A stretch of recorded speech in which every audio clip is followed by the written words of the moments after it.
की मैं बात करूंगा, तो आप उनको बिठा सकते हैं अपने पास। मैं ऐसी एजुकेशन लाऊंगा कि जो आपको जीवन भर काम आएगी। तो पहले मैं अपना इंट्रोडक्शन दे देता हूँ। बहुत से लोग मुझे जानते होंगे, बहुत से नहीं भी जानते होंगे। तो जो नहीं जानते मैं बताना चाहूंगा, मेरा नाम अमित है और मैं फरीदाबाद के पास पलवल एक छोटा सा टाउन है, मैं वहां से बिलोंग करता हूँ। और मैं हेल्थ लवर्स क्लब से करीब 5 से 6 महीने पहले मैं जुड़ा था, और मैं भी किसी जमाने में 100 किलो का हुआ करता था। आज मैं 78 किलो पे अपने आइडियल वेट के नजदीक पहुंच के एंजॉय कर रहा हूँ। और ये जो ट्रांसफॉर्मेशन की जर्नी है, ये मेरी दी गई, जो मुझे मिली है, ये मेरी कोच की एक तरह से गिफ्ट है जो मुझे मिला है, और मैंने उस पर बहुत मेहनत करी है। बहुत मैंने डिसिप्लिन फॉलो किया है। तो डिसिप्लिन आपको भी फॉलो करना, आपके रिजल्ट्स आएंगे।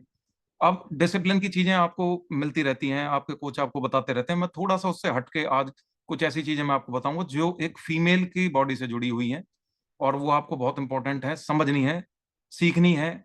और शर्माने की कोई चीज नहीं होगी इसमें। आपको कोई भी सवाल आता है तो आप पूछ सकते हो। मैं बात करूंगा सर्वाइकल कैंसर के बारे में। सर्वाइकल कैंसर आपने सुना होगा, जो एक, आपने इसको हिंदी में कहा जाता है कि यूट्रस का कैंसर होता है, बच्चेदानी का जो कैंसर होता है उसके बारे में आपने सुना होगा। दूसरा एक मीनोपॉज आपने सुना होगा। मीनोपॉज में जब हमारा एक एज ऐसी आती है जहां पर मेरी बॉडी, फीमेल की बॉडी की मैं बात करूंगा, जहां पर मेरी बॉडी में से मेंस्ट्रुएशन बंद हो जाता है, तो उसको मीनोपॉज कहते हैं। और मैं आपको बताऊंगा कि फैट लॉस और जो आपका हेल्दी ट्रांसफॉर्मेशन होता है, ये कैसे उससे जुड़ा हुआ है। तो सिर्फ मेडिकल बात ही नहीं करूंगा, मैं कुछ आपको इमोशनल ट्रूथ्स बताऊंगा, जो एक महिला के आ, दिलो दिमाग पे गुजरती है, जो चीजें मैं आपको बताऊंगा, आप समझेंगे, और आप, मैं उम्मीद करूंगा आप इन सारी परेशानियों से जीत भी जाओगे। तो सबसे पहले मैं सर्वाइकल कैंसर के बारे में बताऊंगा आपको कि होता क्या है। देखो, बचने के लिए बोलना जरूरी होता है। एक बात कही जाती है, किसी भी चीज, कोई भी परेशानी है, जब तक आप उसको बताओगे नहीं, तब तक आप उससे बच नहीं पाओगे। ये थोड़ा सेंसिटिव टॉपिक है, मैं मानता हूं कि कुछ लोगों में इसका टैबू है, कुछ इससे डिस्कशन करने में शर्माते हैं, कुछ इसके बारे में झिझक होती है, क्लियर नहीं बोल पाते हैं। लेकिन ये हमारी हेल्थ से जुड़ा हुआ है, इसीलिए इसके बारे में डिस्कशन करना बहुत इंपॉर्टेंट है। सर्विक्स का मतलब क्या होता है? हमारे फीमेल का जो बॉडी है, ये इसके अंदर एक यूट्रस होता है। उस यूट्रस के नीचे वाला जो हिस्सा होता है, जो वेजाइना से जुड़ता है, इसके बीच का जो हिस्सा होता है, अगर वहां पर सेल्स एबनॉर्मल तरीके से बढ़ने लग जाएं या अनचेक्ड हो जाएं, या वहां तक न्यूट्रिशन ना पहुंचे, तो वो धीरे धीरे धीरे सर्वाइकल कैंसर का रूप ले लेता है।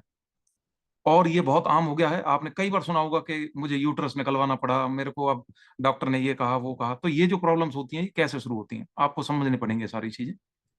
एक HPV वायरस होता है, इसका मतलब होता है ह्यूमन पेपिलोमा वायरस। ये एक आम वायरस है, नॉर्मल वायरस जैसा होता है, ऐसा ही वायरस होता है, लेकिन ये छींकने से, खांसने से नहीं फैलता, ये सेक्सुअल कॉन्टैक्ट से फैलता है। 90% लोगों में ये जो वायरस है, ये कुछ समय के बाद खुद से ही चला जाता है। लेकिन अगर आपकी बॉडी की इम्यूनिटी अगर कमजोर है और ये वायरस कैंसरस सेल बनाने शुरू कर देता है आपकी बॉडी में, तो फिर ये आपकी मौत का भी कारण बन सकता है, HPV वायरस। इसके सिम्टम्स के बारे में जानते हैं कि सिम्टम्स होते क्या हैं। अगर वेजाइनल ब्लीडिंग पीरियड्स के दौरान बहुत ज्यादा होने लग जाए, बहुत ज्यादा होने लग जाए, तादाद से ज्यादा होने लग जाए, तो ये उसका एक सिम्टम हो सकता है। या फिर फिजिकल रिलेशन के दौरान अगर बहुत जबरदस्त पेन अगर बॉडी में हो रहा है, तब हम इसको समझ सकते हैं कि ये उसका एक सिम्टम है। या फिर हमारा डिस्चार्ज जो है उसमें से बहुत जबरदस्त स्मेल आने लगे, तो ये भी एक उसका सिम्टम हो सकता है। एक और सिम्टम है जो कि हमारी पेल्विक पेन जो होता है, यानी हमारी जो लोअर बैक होती है, यहाँ पर वो बहुत तेजी से हमें तीखा पेन अगर मिलने लगे, तो ये भी HPV वायरस का एक सिम्टम हो सकता है। दुख की बात यह है कि कई बार कोई सिम्टम ही नहीं होता, और जब पता लगता है जब हमारा ये स्टेज बहुत आगे पहुंच चुकी होती है।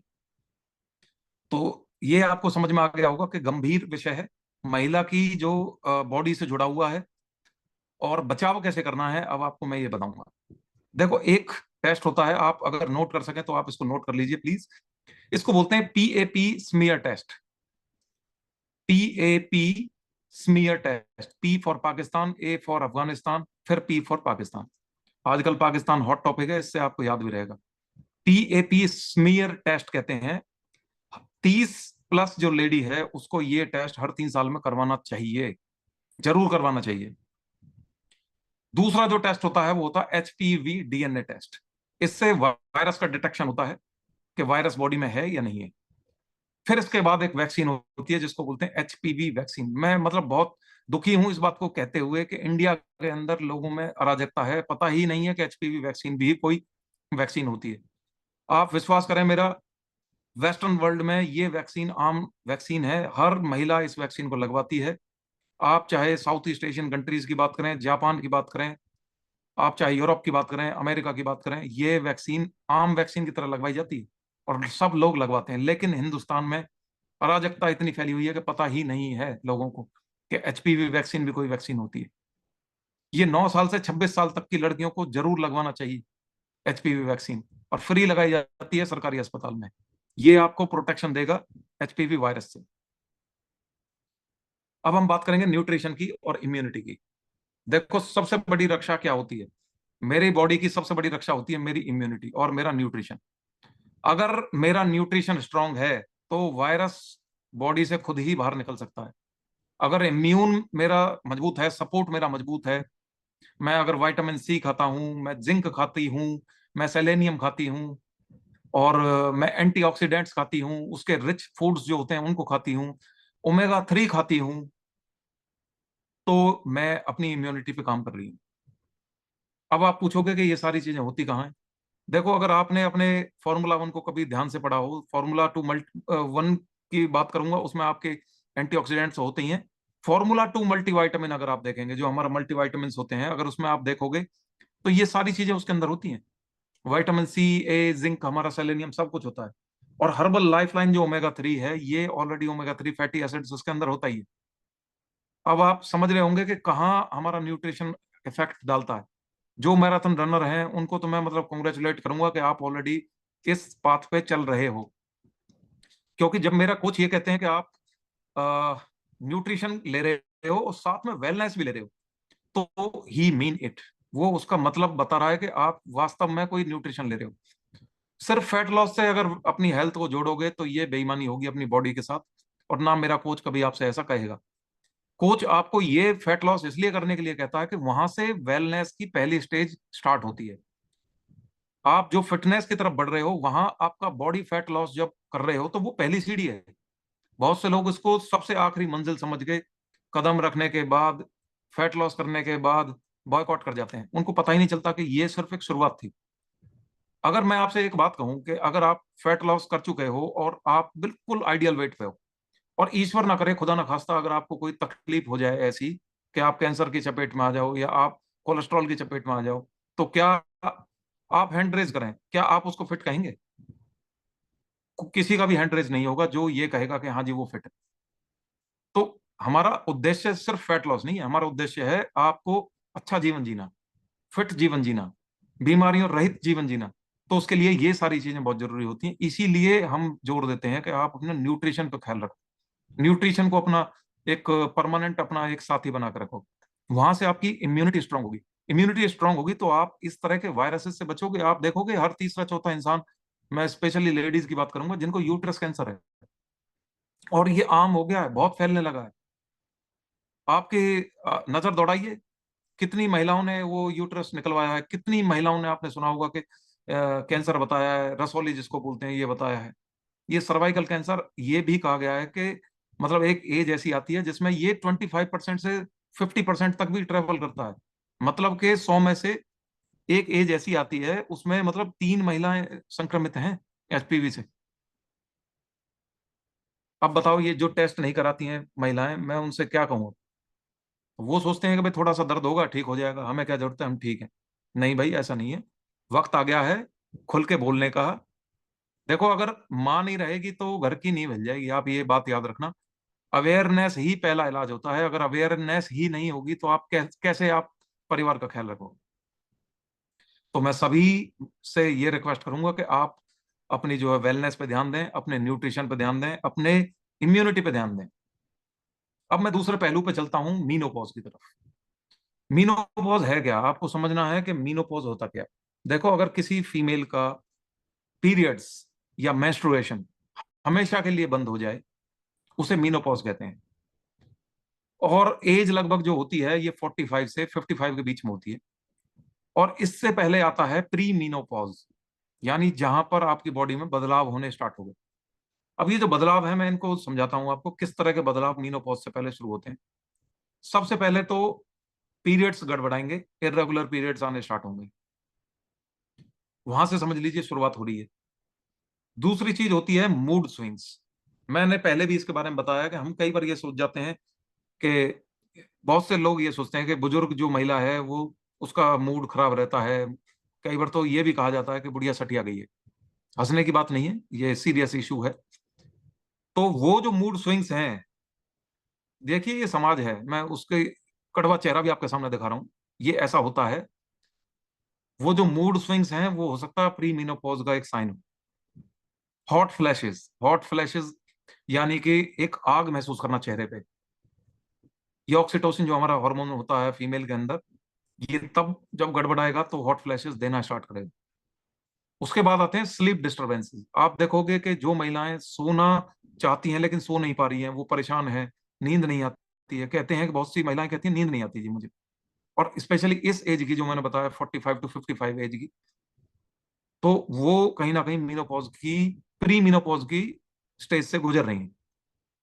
फिर आता है हेयर थिनिंग। हमारे जो बाल होते हैं ये बाल हमारे हल्के होने स्टार्ट हो जाते हैं। एक आता है फिर बेली फैट का बढ़ना। देखिए जब हार्मोन में उथल पुथल होती है तो आपका सारा मेटाबॉलिज्म गड़बड़ा सकता है, तो उस समय पे बेली फैट जो बढ़ता है ये एक आम बात है। प्री मीनोपॉज आपको, मतलब एक तरह से स्टेज आने वाली है, वो ये बता रही है। फिर एक होता है इमोशनल कंफ्यूजन। ये मूड स्विंग से जुड़ा हुआ है, लेकिन इमोशनल कंफ्यूजन में थोड़ा सा फर्क है, ब्रेन फॉग कह सकते हो आप उसको। इमोशनल कंफ्यूजन ये होती है कि छोटी सी बात पे गुस्सा आ जाना, छोटी सी बात पे रोने लगना।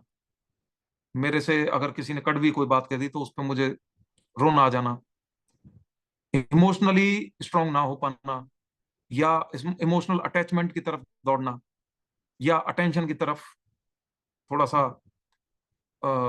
लीन होना कि मुझे अटेंशन मिले थोड़ा। ये जो इमोशनल इम्बैलेंसेस हैं, कंफ्यूजन है, कंफ्यूजन भी होती है। कंफ्यूजन ये है कि जैसे कुछ चीजों को रख के भूल जाना। तो ये जो आम चीजें होती हैं ये प्री मीनोपॉज में आती हैं। इनको जो है आपने इतना गंभीर नहीं लेना। लेकिन ये क्या ये बीमारी है? अब आपका सवाल ये कहेगा कि क्या ये बीमारी है मीनोपॉज? देखो कोई बीमारी ये नहीं है, ये नेचर है, सिस्टम का नेचर है। बॉडी का जो सिस्टम है ये उसकी नेचर होती है।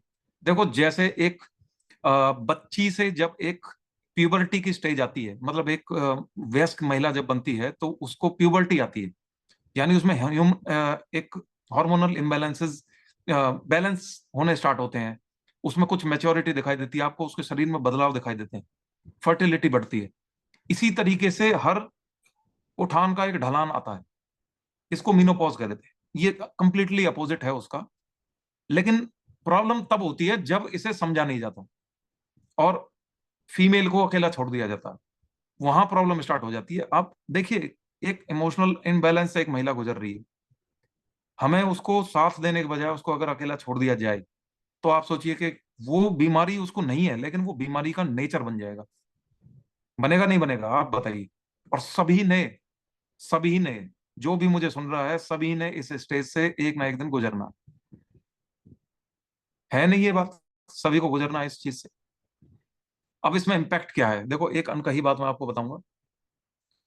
जो मीनोपॉज होता है वो सिर्फ हॉर्मोन्स ही नहीं बदलते हैं बॉडी में, वो उसकी इमोशंस भी बदलती हैं, सेल्फ वर्थ बदलती है, सेल्फ रिस्पेक्ट बदलती है, सोचने का नजरिया बदलता है। वो ये भी सोच सकती है कि मैं तो बुढ़ापा आ गया, मैं मरने की तरफ जा रही हूँ, अट्रैक्शन खत्म हो गया, अब मेरा क्या बचा है, अब तो बस मरना है, इस तरह की चीजें आ जाए। अब अगर ऐसे फेज में उसको तीन चीजें मिल जाएं। पहली चीज, अगर उसको केयर मिले जो कि अनकंडीशनल होती है, जिसकी कोई कंडीशन नहीं होनी चाहिए। एक समाज में रहने वाला सभ्य व्यक्ति इसको किसी कारण से नहीं जोड़ेगा। प्यार देना कोई जरूरत नहीं है, ये हमारा नेचर होना चाहिए। दूसरी चीज होनी चाहिए support. Support in the form of financial supports, emotional supports. Financial support कैसे? कि अब उसको न्यूट्रिशन की जरूरत है। अब वो नौकरी तो करेगी नहीं, उसको कहां से आएगा वो न्यूट्रिशन? आपको उसको फाइनेंशियल सपोर्ट देनी है।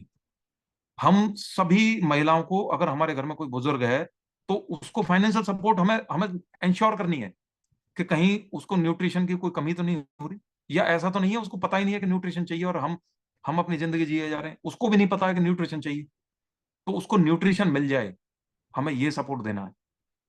और ये सिर्फ महिलाओं तक नहीं है, ये अपने पिता, अपने ससुर, अपने बड़े भाई, उन तक भी हमारी ये सीमित नहीं होनी चाहिए एजुकेशन। तो आप देखिए, इस चीज को इंश्योर करिए। अगर मैं प्रोडक्टिविटी बढ़ाता हूं अपनी, और उसमें से देखिए नीयत अगर मेरी ऐसी है कि हम अपनी बुजुर्ग महिलाएं जो हैं घर में, मेरी बुजुर्ग सास है या मेरी बुजुर्ग माँ है, मैं उनके लिए न्यूट्रिशन इंश्योर करूं, मेरी कमाई तभी मेरे लिए प्रोडक्टिव होगी। वरना ऐसी कमाई तो देखिए, जब गांव में लोग रहा करते थे, जब कमाई नहीं हुआ करती थी, जब गाय का दूध बेच के लोग पढ़ाई करते थे, गुजर बसर करते थे, वो भी तो जिंदगी जीते थे। तो जीने का जो नियत है, हमें इस नियत को चेंज करना है। आप ये मैं ये नहीं कह रहा कि आप गरीबी को जीना सीखो या आप गरीबी में रहना सीखो या फिर आप बिल्कुल ही मतलब ये कट ऑफ कर दो अपने और चीजों को। आप जरूरत के हिसाब से अपना निकालो उसमें से। आप देखो कि मेरे को ये इंश्योर करना है कि मेरे लिए कम से कम ये मल्टीविटामिन मेरे बुजुर्ग माँ के लिए जरूर होनी चाहिए। तो आप इस चीज को इंश्योर करो। आपकी अगर बहन है, आप उसके लिए न्यूट्रिशन इंश्योर करो। उसको पता ही नहीं है, वो स्कूल जा रही है, कॉलेज जा रही है, उसको पता ही नहीं है कि न्यूट्रिशन भी लेना। लेकिन आप बुद्धिजीवी हो, आपको ये चीज ध्यान रखनी है। उसके बाद आते हैं, मैं कुछ और न्यूट्रिशन आपको मैं बताऊंगा। जैसे हमारा एक कैल्शियम है, कैल्शियम का आपको पता ही नहीं है कि कितनी रिक्वायरमेंट होती है। एक महिला को सबसे ज्यादा रिक्वायरमेंट होती है post pregnancy, pre pregnancy, after menstruation, pre menstruation और युवावस्था। इसमें आपको कैल्शियम की सख्त जरूरत होती है। हर्बल लाइफ का कैल्शियम आता है, बहुत जबरदस्त कैल्शियम होता है। फिर आता है विटामिन डी। विटामिन डी मैं हमेशा कहता हूँ D3। विटामिन D3 यानी आपको धूप में निकल के जरूर 10 मिनट बिताने हैं। अगर D3 नहीं होगा, D3 का मतलब होता है कैल्सी ट्रायोल। कैल्सी ट्रायोल अगर मेरी बॉडी में नहीं मिलेगा तो मेरा कैल्शियम काम नहीं करेगा। सनस्क्रीन मत लगाइए थोड़ी देर के लिए। आप बाहर धूप में बैठिए, पार्क में बैठिए, छत पे बैठिए, कहीं भी बैठिए, 10 मिनट के लिए जरूर बैठिए। आप देखोगे आपका कैल्शियम जो है एक्सट्रैक्ट होना स्टार्ट जो होगा वो नहीं होगा जो हड्डियों से हो रहा था, और जो आप बाहर से ले रहे हो ये जाके स्टोर होना स्टार्ट हो जाएगा। ऑस्टियोपोरोसिस की आप शिकायत से बचोगे। आप अगर कैल्शियम के बारे में और जानना चाहते हो, मैं सर से फिर कहूंगा, किसी दिन फिर से महिलाओं के लेक्चर में जरूर बताएंगे।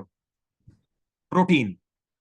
Protein is the most important and the most beautiful product ever made by human kind.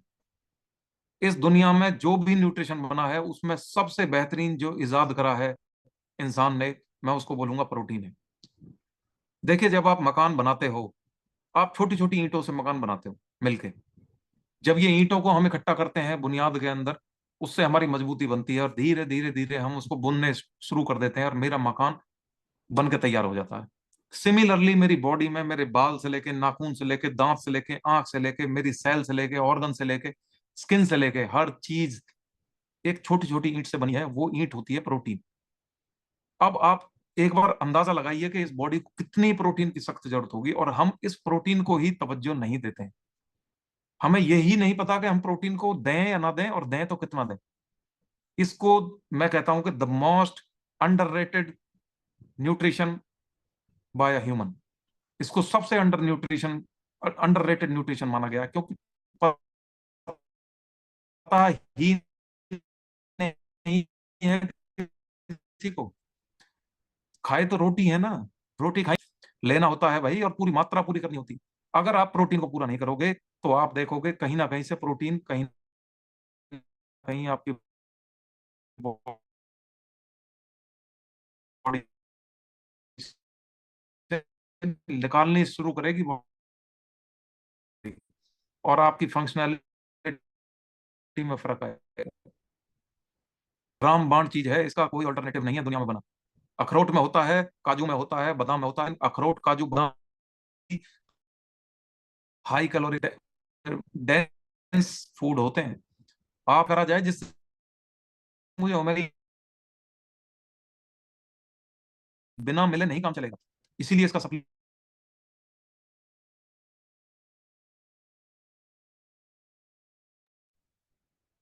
Miss network कोई प्रॉब्लम है या तो थोड़ा सा जगह चेंज करके देख लो, थोड़ा बहुत इधर उधर नेटवर्क की दिक्कत है।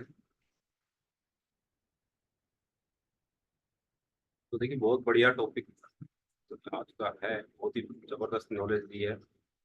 फीमेल से संबंधित भी बहुत ही एक जो है कि सीरियस कंडीशन होती है ये, बहुत ही। माफ था या क्या हुआ है? जी,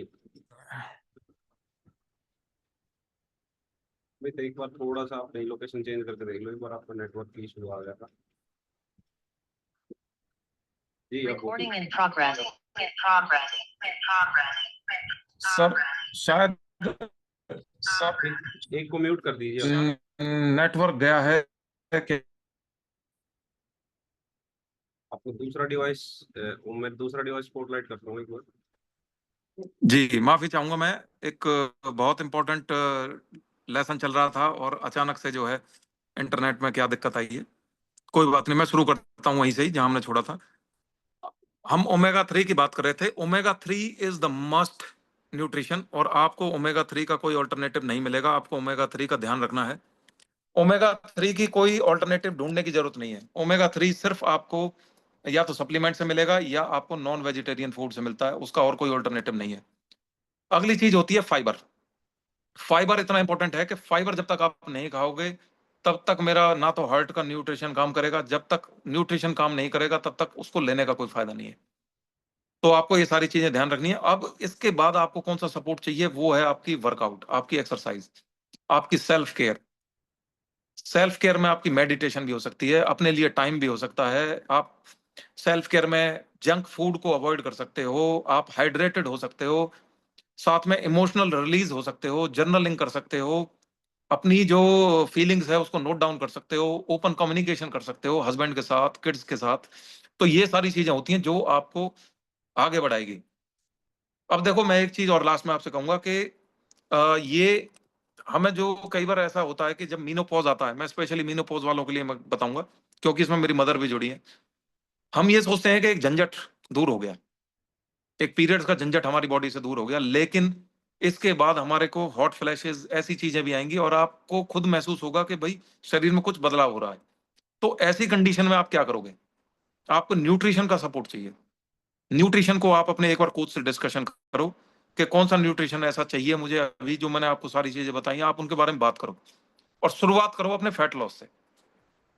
एब्सोल्युटली यस, आपको बिना फैट लॉस के कुछ भी रिजल्ट नहीं मिलेगा। ये सबसे पहली सीढ़ी होती है। क्योंकि देखिए, अगर आपका फैट लॉस नहीं हुआ, अगर आप ओवरवेट हो और ऊपर से आप ऐसी सिचुएशन पहुंच जाते हो जैसी मैंने आपको बताई है, सबसे पहले आपके जॉइंट्स जवाब देंगे, हार्ट जवाब देगा, लीवर जवाब देगा, किडनी जवाब देगी, लाइफ की क्वालिटी खराब हो जाएगी। अब मैं आपसे एक बात कहूंगा कि देखिए, वेलनेस की हमने बात करी, न्यूट्रिशन की हमने बात करी, आप इस समय कौन सी जगह पर खड़े हो?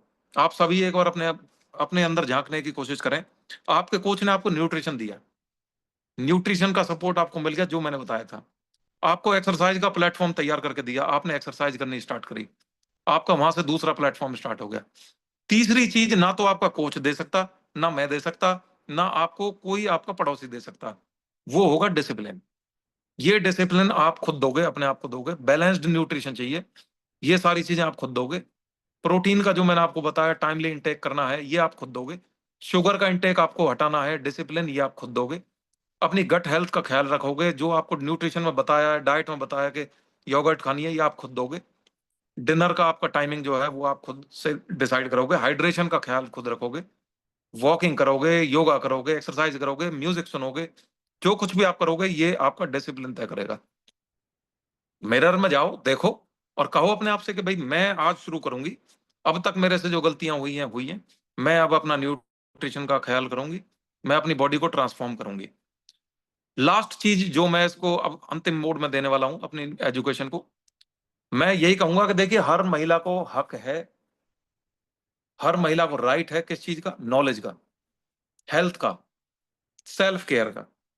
जो महिलाएं ना तो नॉलेज लेती हैं, ना हेल्थ का ख्याल रखती हैं, ना सेल्फ केयर कर रही हैं, आप अपने साथ अन्याय कर रहे हो। अपनी बॉडी को समझो। चाहे वो देखो यूटरस हो, चाहे आपका हार्मोन हो, चाहे सेल्स हो, फैट की सेल्स हो, कुछ भी चीज हो, आपको अपनी बॉडी समझनी है। दूसरों को स्ट्रांग बनाते रहोगे पूरे जीवन, पूरे जीवन बच्चों को बड़ा करते रहोगे, मतलब मैं देखता हूँ कि देखिए, मेरी वाइफ की मैं बात करता हूँ, जब मेरी बेटी पैदा हुई थी, एक तो वो पोस्ट प्रेगनेंसी पैदा हुई है बेटी और उसने अपने शरीर को कटवाया है। साथ में वो उसके किनारे बैठी हुई है, दीवार के सहारे बैठी हुई है, 7-7 8-8 घंटे तक बैठी हुई है, क्योंकि बच्ची है, वो जब जागती है तो वो भी जागती है। उसको अब रेस्ट की जरूरत है, वो जगा रही है उसको। कितना मतलब उसको अनीति झेलनी पड़ती है, ईश्वर ने कितना दुख दिया, कितना तकलीफ दी है।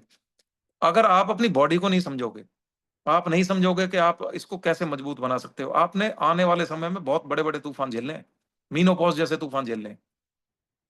तो स्ट्रांग बनाओ अपने आप को। स्ट्रांग बनाने का ही मैं हमेशा कहता हूं कि बेटी से कभी ये मत कहो कि मेरी फूल जैसी बेटी, उससे ये कहो मेरी शेर जैसी बेटी। क्या जरूरत है ऐसे, मतलब हम वो बनाते हैं, अतिशयोक्ति बनाते हैं कि शेर बेटा फूल जैसी बेटी। नहीं, ये बंद करो ये सब। उसको बनाओ, मजबूत बनाओ, उसको सेल्फ केयर सिखाओ, सेल्फ रिस्पेक्ट सिखाओ, न्यूट्रिशन दो उसको, मजबूत बनाओ। और फिर देखो कि भाई आप जो है, आप अपनी जिंदगी से लड़ोगे और आपने जीतना है। ये जो मैंने आपको बताई है सारी चीजें, सर्वाइकल कैंसर जो मैंने आपको बताया, आपको इससे जीतना है। ऐसी स्टेज ना आए, उसके लिए आप अपने एक बार डॉक्टर से बात करके उसकी वैक्सीनेशन का ख्याल करें। आपको जो मीनोपॉज से अगर दूर भागना है तो कोई फायदा नहीं है, उसको गले लगाओ, प्रिपेयर्ड होकर गले लगाओ। तो ये सारी चीजें थी आज के एजुकेशन में। अगर आपको कोई चीज डिस्कशन करनी है, कुछ चीज समझ नहीं आई है, आप मेरे से पूछ सकते हो, मैं जरूर जवाब आपको दूंगा। Thank you.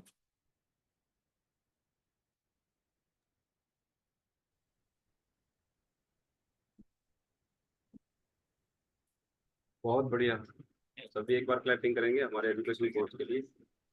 बहुत ही जबरदस्त नॉलेज मिली है, और बहुत ही जबरदस्त की जगह मैं इम्पोर्टेंट कहूँगा, बहुत ही इम्पोर्टेंट नॉलेज चाहिए, ये सभी को होनी चाहिए। तो बहुत ही इम्पोर्टेंट हमारे पास ये जानकारी लेके आए, और बहुत बढ़िया ढंग से एक्सप्लेन किया है। हर पर्सन को समझ में आ गया होगा।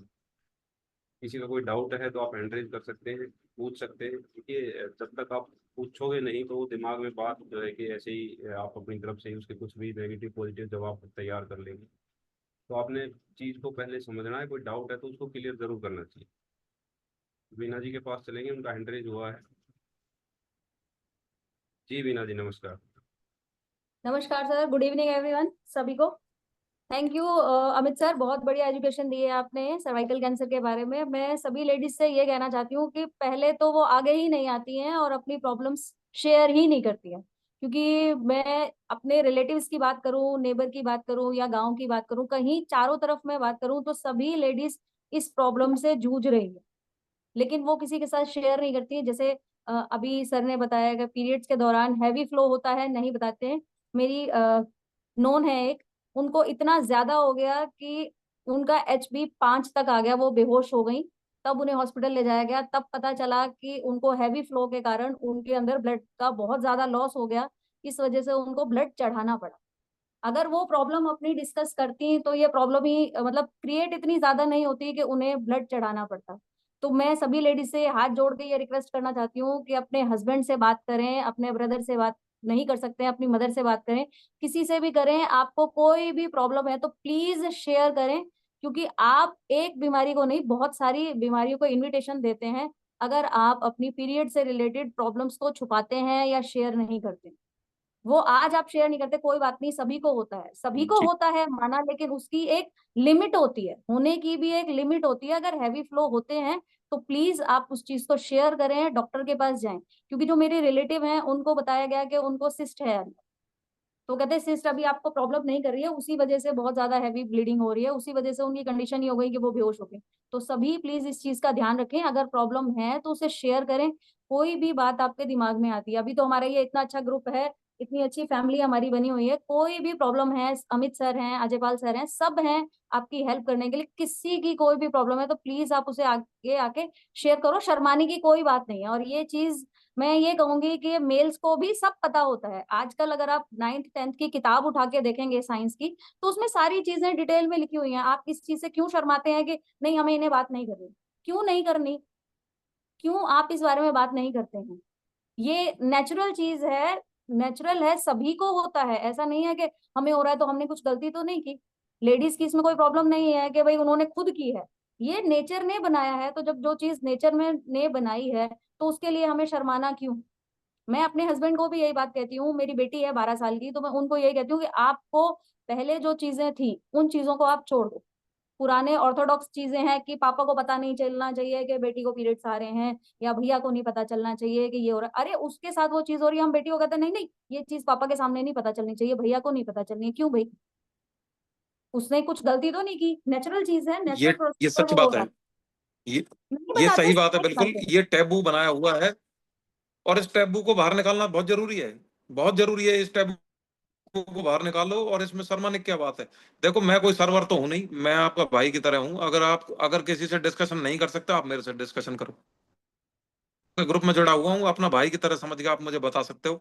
मैं आप अगर आपको सही सलाह नहीं भी दे पाया, तो मैं कहीं न कहीं से आपको लाके सही सलाह ज़रूर दूँगा। शर्माने की कोई बात नहीं है। और ये बॉडी है, बॉडी से क्या शर्माना है? बॉडी का फंक्शन किसको नहीं पता? आप क्या सोचते हो कि किसी आप नहीं बताओगे या कुछ ऐसा करोगे तो ये कोई फ़ायदे की चीज़ है? ये नुकसान की चीज़ है। और जैसा भी वीना जी ने बताया कि उनका हीमोग्लोबिन नीचे चला गया। मैं कहता हूँ, आप ऐसी स्टेज का वेट ही क्यों करते हो? आप अगर पहले दिन से अपना न्यूट्रिशन सही रखोगे, आप क्यों वेट कर रहे हो अपना एचबी का नीचे जाने का? क्यों वेट कर रहे हो आप शुगर का? मैं आपसे पूछना चाहूँगा। आप खुशकिस्मती 31 लोग हो जो मेरे सामने बैठे हुए हैं, जिनको सामने सारी चीज़ दिख रही है। और अगर देखो, जिसको पता ही नहीं है, मैं उसकी तो बात नहीं करूँगा, लेकिन जिसके सामने सारी चीज़ रखी हुई है, अगर उसको अब भी समझ में नहीं आए, तो भाई फिर भगवान ही मालिक है। फिर हीमोग्लोबिन का वेट हीमोग्लोबिन क्यों कम होगा जब अगर आप मल्टीविटामिन्स लेते रहोगे? मैं तो पूछता हूँ, अगर आप पानी पीते रहोगे, आप प्रोटीन लेते रहोगे, आप कैसे अगर हार्मोन्स आपके नॉ कैसे हो जाएगा अगर आपका जेनेटिक प्रॉब्लम नहीं है कोई? 90-99% तो आपने प्रॉब्लम वैसे ही काट दी एक्सरसाइज करके। मैं कहता हूँ फिर भी 1% रह गई, किसी भी वजह से। प्रीवियस एक्सपीरियंस की वजह से, पोस्ट ट्रॉमेटिक एक्सपीरियंस की वजह से, जेनेटिकली कुछ हो गया है या एक्सीडेंटली कुछ हो गया, तो उसके लिए डॉक्टर बैठे हैं फिर।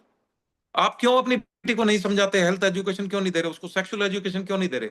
मुझे आज भी ऐसे समाज में रह रहा हूँ, जहाँ बेटी को बाकी चीजें डिस्कशन कर लेंगे कि ऐसे कपड़े पहनने हैं, वैसे कपड़े नहीं पहनने हैं, लेकिन हम उसको ये नहीं बता सकते कि फिजिकल रिलेशन ना करने के क्या बेनिफिट्स होते हैं। आप कॉलेज जा रहे हो, वहां पर आपको ये चीज करने से ये नुकसान होगा बेटा। उसको ये चीज क्यों नहीं क्लैरिटी हम दे रहे? जब उसकी आंखें ओपन हो जाएंगी ना, जब उसको ब्लैक एंड व्हाइट में सारी चीजें दिख जाएंगी कि मेरे पिताजी ने मुझे ये क्यों मना किया है, उसको सिर्फ मना नहीं करना। उसको सिर्फ मना नहीं करना। उसको ये नहीं बोलना कि ये मत करना। उसको ये बताना ये नहीं करना, क्यों नहीं करना, उसको लॉजिकली एक्सप्लेन करो। उसके साथ बैठ के 20 घंटे लगाओ उसके साथ, पूरा हफ्ता दो उसके साथ, कैंपिंग करने जाओ। मैं कहता हूं अपनी बेटी के साथ कैंपिंग करने जाओ। फादर और बेटी को कैंपिंग करने जाना चाहिए। वहां बैठ के समझाओ उसको ये सारी बातें। उसके जब ब्रेन में जब तक आप उसको नहीं डालोगे ना ये बात, कॉन्फिडेंस नहीं डालोगे उसके दिमाग में ये बात कि मेरे बाप ने मुझे ये बात बताई है, तो क्यों बताई है, आप तब तक उसको कितना भी रोक लेना, नहीं रोक पाओगे। आप किसी को रोक सकते? एक्सप्लेनेशन दोगे उसको, वो नहीं समझ पाएगी। उसको फिर इंटरनेट से समझ जाएगा कोई आदमी। आपने होशो हवास में चीजें, फिजिकल एजुकेशन के बारे में समझाओ। ये हेल्थ एजुकेशन है भाई, इसमें क्या बुराई है अगर आप उसको ये बता रहे हो कि आपका टाइम है। ये अनवांटेड जो प्रेगनेंसीज होती हैं, इससे क्या नुकसान हो सकता है? आप उसको समझाओ ना, ये लॉजिकल चीजें समझाओगे तो वो पहले से ही प्रिपेयर्ड रहेगी कि ये नॉलेज मुझे मेरे बाप ने दी है मुझे। हम उसको क्या कहते हैं, बेटे वहां ये कपड़े मत पहनना, ऐसे मत जाना, उससे मत मिलना, उससे मत मिलना। अरे उसका रीजन तो समझाओ। उसका रीजन क्या है? उसके ब्लड में ये बात बैठ जानी चाहिए, उसके ब्रेन में ये बात बैठ जानी चाहिए। हम क्यों मना कर रहे हैं उसके साथ? और मैं खुशकिस्मत हूं इस बात को लेके कि आज हम इस पे ओपन डिस्कशन कर रहे हैं।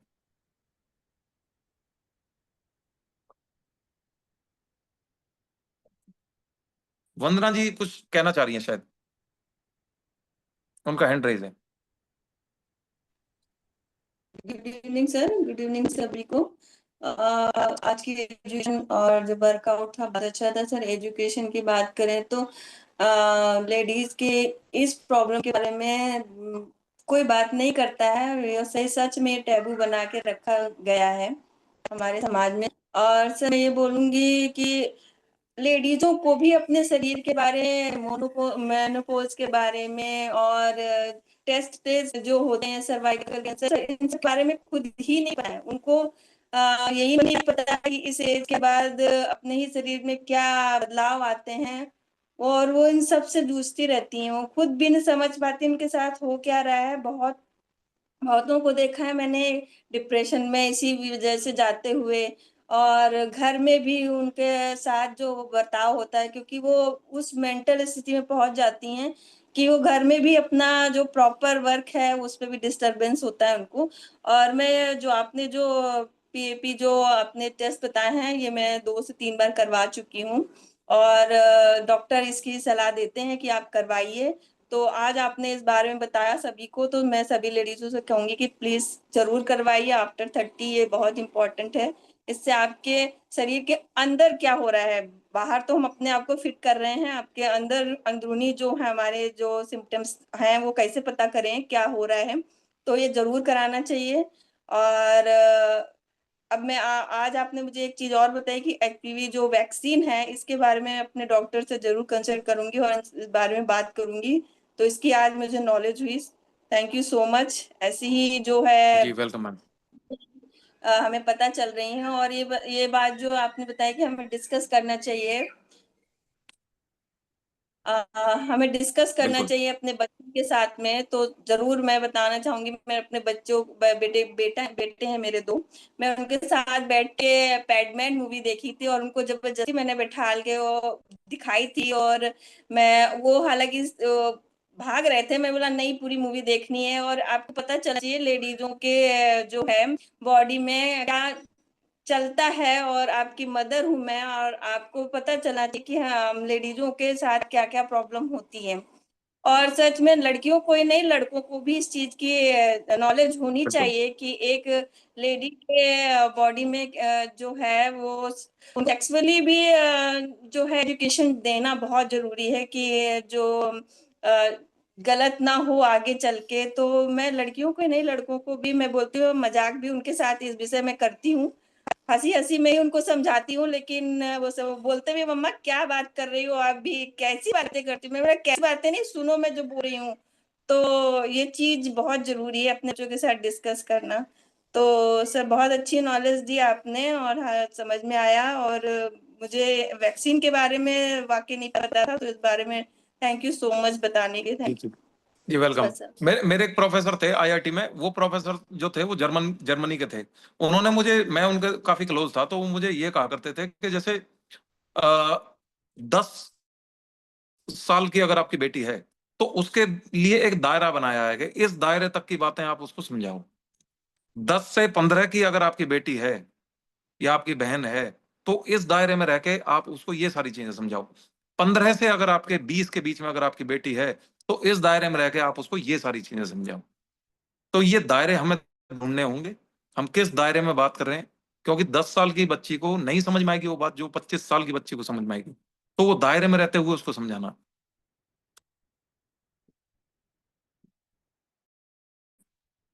जी कुसुम जी का हैंड रेज है, एक बार अभी कुसुम हम जी कुसुम लता मैम के पास चलेंगे। जी अनम्यूट जी गुड जी इवनिंग एवरी। जी नमस्कार। हाँ सर, मैं दिल्ली में टीचर हूँ। जी जी बोल। तो वहाँ पे हमारे ना 6 स्कूल हैं, गर्ल्स स्कूल हैं, और इवनिंग शिफ्ट होती है बॉयज की। तो 12:30 बजे हमारी छुट्टी हो जाती है गर्ल्स की, 1 बजे हमारी होती है। तो वो जो आधा घंटे का टाइम होता है उस दौरान बॉयज आते हैं। तो मुझे ऐसा लगता है कि ये जो एजुकेशन हम सिर्फ गर्ल्स को दे रहे हैं, ये हमें बॉयज को ज्यादा देने की जरूरत है, क्योंकि हमारे होते हुए हमारे ही जी सामने वो लड़कियों को कुछ कुछ कह देते हैं। दूसरा, उनके जेंट स्टाफ जो होता है हमारा उस दौरान आते हैं, वो सारे चुप खड़े रहते हैं, उनको कोई मतलब नहीं उस चीज से। उल्टा मेरा बिहेवियर थोड़ा सा ऐसा है कि मैं वो चीज बर्दाश्त नहीं कर सकती, गलत चीज कुछ भी। मैं डांट लगा देती हूँ, मैं धमका देती हूँ। उल्टा उनके टीचर्स जो हैं वो भी हमें ऐसी नजरों से देखते हैं, क्योंकि मैं एक टीचर हूँ और ऊपर से साइकोलॉजी मैंने इतनी पढ़ी है, तो मैं आंखों से ही समझ जाती हूँ फेस पर वो इंसान क्या सोचकर देख रहा है सामने वाला। तो वहां पर भी बहुत से ऐसे इश्यूज होते हैं। तो कई बार डेस्क के नीचे लड़कियों के लिए कुछ लिखा होता है, या फिर दीवारों पर कुछ ना कुछ ऐसा लिखकर चले जाते हैं भद्दा गंदा, जिसको हम शायद उन टीचर्स को भी नहीं दिखा सकते। 1-2 बार दिखाया भी है, तो वो खुद भी ना बहुत मतलब ऐसे स्माइल पास करते हैं। तो सर, बच्चे तो बच्चे, उन बड़े जी बूढ़ों का क्या, जो 55-56 साल की अवस्था में आ चुके हैं, वो उनको क्या बिल्कुल। फर्क पड़ता है। बात है आपकी, बिल्कुल सही बात है। तो उस चीज आप बिल्कुल में सही कह रहे हो। तो और हमें ये बदलाव देखिए आएगा कैसे, हाँ ये बदलाव आएगा कैसे? ये बदलाव आएगा जब हम अपने बच्चों को एजुकेट करेंगे। एजुकेशन इसलिए तो बहुत जरूरी होती है। हम एजुकेट नहीं करेंगे, इसको टैबू बना के रखेंगे। अब उन बड़े बूढ़ों को कौन एजुकेट करेगा?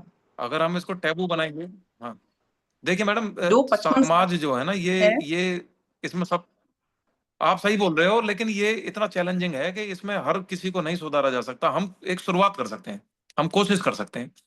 उस कोशिश के रिजल्ट जो होंगे वो उनके बहुत फैक्टर्स पे डिपेंड करते हैं। वो कैसे समाज से आ रहे हैं, कैसे बैकग्राउंड से आ रहे हैं, उनके माँ बाप उनको साथ कितना समय बिता रहे हैं, और मैं वो अपनी कैसे बात का नैतिक शिक्षा उनको दी जा रही है। मुझे तो ऐसा लगता है कि नैतिक शिक्षा नाम की चीज नहीं है नहीं, अभी। वो है ही नहीं उनके अंदर। मैं एक इंसिडेंट बताती हूँ। एक्चुअली एक एग्जाम था मेरा डीएसएसबी का उस दौरान। तो एक टीचर थे, ऐसी मैं वैसे बात किसी से नहीं करती हूँ, लेडीज स्टाफ जेंट्स स्टाफ से बात ही नहीं करता है, क्योंकि वो उनका नजरिया ही ऐसा है। तो एक सर ने आके बात करी कि अरे मैडम आप पीजीटी हो, आप इस एग्जाम की तैयारी कर रहे हो? मैंने कहा हाँ सर मैं पीजीटी हूँ, तैयारी कर रही हूँ और आगे के लिए। वो बोले मैं भी कर रहा हूँ, आप मेरा नंबर ले लीजिए। मैंने कहा ठीक है कोई दिक्कत नहीं है। अब धीरे धीरे धीरे धीरे अब स्टेटस लगते थे तो उनपे कुछ ना कुछ उनको रिप्लाई जरूर करना था। वेरी ब्यूटीफुल, वेरी ये मतलब ऐसा करना मुझे मतलब, एक तो होता है किसी की तारीफ करना जिसको हम बहुत, हाँ चलो भाई इन्होंने अप्रिशिएट करा हमको। एक होता है किसी को आ, ये करना कि इसके दिमाग में ये आ जाए कि अरे ये तो मुझे अच्छी लगी, हो सकता है मुझसे और कुछ बातें करने लगे। मैंने उसको ब्लॉक कर दिया तभी। अपने हस्बैंड को बताया, मेरे हस्बैंड बोले कोई बात नहीं, लेडीज के लिए जॉब करना इतना ही चैलेंजिंग होता है बाहर जाकर। क्योंकि हर किसी को ये लगता है कि ये अपने घर से आ रही हैं तो हो सकता है ऐसी हमसे बातें कर लें, कुछ भी। जब मैंने उनका स्टेटस देखा तो उन्होंने अपनी वाइफ को घूंघट करवा रखा था और बाहर जाकर वो किसी भी लेडी से बात करने को तैयार है। बताओ इनकी मेंटेलिटी, जो 45 साल के लोग हैं वो कैसे बच्चों को शिक्षा देंगे, अपनों को, बॉयज को क्या सिखाएंगे? वो बाहर बिल्कुल निकलकर खुद सिगरेट पी रहे हैं, उनके बच्चे खुद सिगरेट पी रहे हैं। तो सर ये सिर्फ इतने से ही 10 12 50 लोगों से समाज नहीं बदल सकता। अगर हम 10 लोगों से आगे जाकर बोले तो शायद कुछ हो सकता है। बिल्कुल आपकी बात सही है, लेकिन हमें देखिए, हम कोशिश तो अपने घर से ही करेंगे ना। हम कहाँ से शुरू करेंगे? नहीं, शुरुआत मेरे घर हम से कहाँ से हुई। शुरू करेंगे? अब आप देखिए, मैंने अपने हस्बैंड को बताया, वो चाहते तो गुस्सा भी कर सकते थे, लेकिन उन्होंने समझदारी दिखाई कि लेडीज को ये चीजें हैंडल करनी पड़ेंगी, सामना करना पड़ेगा, क्योंकि हम हर जगह नहीं जा सकते आप लोगों के साथ। आपको अवेयर नहीं, होना पड़ेगा। ये कहना भी लीपापोती है। मैं इस बात पे मैं सहमत नहीं हूँ। ये लीपापोती है कि सहना पड़ेगा। क्यों सहना पड़ेगा भाई? नहीं वही ना, आपको राइट्स सहना नहीं है? पड़ेगा। फंडामेंटल राइट्स दिए हुए हैं आपको। अ, भाई नहीं आप, सर, इसीलिए तो मैं आपको एजुकेट कर रहा हूँ आज यहाँ। अगर मैं अगर 31 महिलाओं को कर रहा हूँ, तो 31 महिलाओं को एजुकेट नहीं कर रहा, मैं 31 परिवारों को एजुकेट कर रहा हूँ। मैं यही तो है, और क्या है? शुरुआत यहीं से है नहीं सर हम तो भाई। बुराई पे अगर ना, अच्छाई की शुरुआत करनी पड़ेगी ना, आज ना तो कल। तो आज हमने वो शुरुआत करी है। मैं अकेला नहीं बैठा इस दुनिया में सबको एजुकेट करने के लिए। आपका भी फर्ज बनता है, आप भी 31 लोगों को मैं एजुकेट आपको करो। बात बताती हूँ। मैं तो मैं सभी से यही हमारे कहूंगा, आप सभी जाएं, अपने अपने काम पे लगें और एजुकेट करें। सभी एजुकेट करते हैं सर, लेडीज तो सभी करती सभी होंगी को हमारे। एजुकेशन मैं देनी है। अपने लड़कों को दें, लड़कियों को दें। मैम एक मिनट सर, अमित सर, आप ये कह रहे हैं कि एक 10 लोग नहीं है मैम, आप देखिए कितनी फैमिली जुड़ी है। अब मैं यहाँ पे हूँ तो मेरा ससुराल भी है, मायका भी है, मासी है, बुआ है, कितने रिलेशन जुड़े हुए हैं एक के साथ। एक परिवार अकेला नहीं नहीं है, नहीं, एक देखिए सही परिवार है, 50 लोगों उनका के कहना साथ भी जुड़ा ठीक है। बहुत उनका ज्यादा। कहना भी आप सही है बिल्कुल कि गलत नहीं, हमें शुरुआत आप करनी सही है, पड़ेगी। गलत नहीं हम है, लेकिन मैं बहुत चाहता लोग हूं जुड़े मेरी हैं वहां। एजुकेशन को आप आगे तक बढ़ाएं। और अभी 31 लोग हैं, मैं चाहता हूं 31,000 लोग मेरे से इस हेल्थ लवर्स क्लब से आप जोड़ो ना। आप मेरे आपको एजुकेट करूंगा तभी तो आगे आप एजुकेट करोगे। तो आप बढ़ाओ इसको। यही तो मुहिम है, ब्रॉडकास्टर बनो। मैं यूट्यूब पे यही बोलता हूँ, मेरे 1 लाख सब्सक्राइबर, मैं 1 लाख लोगों को यही एजुकेशन देता हूँ। लेकिन मैं किसी के दिमाग में घुस के तो उसको नहीं चला सकता ना। तो मैं अगर सबसे आपसे बात कर रहा हूं, आज ही आप प्रण लें इस चीज का कि आप अपने बच्चों को ये चीज समझाएंगे। देखिए, जो आपने बताया वो आदमी जो सिगरेट पीता है, वो भी तो किसी महिला का बेटा होगा ना। अगर उसकी महिला ऑलमोस्ट ने उसको ये शिक्षा दी होती तो वो शायद आज ऐसा नहीं होता। तो सर शुरुआत महिलाएं, मेरी यहीं से हुई है। मैं सुबह वर्कआउट करने वाला आदमी, मैंने आपके ग्रुप को इसलिए ज्वाइन करा है कि मैं चाहता हूं कि आप सभी को एजुकेट करूं, आपको सबको एम्पावर्ड करूं। चलो अब हम ऑफ टॉपिक नहीं जाएंगे। आज की हेल्थ एजुकेशन से जुड़ा हुआ अगर किसी का कोई सवाल है आप पूछ सकते हो मेरे से।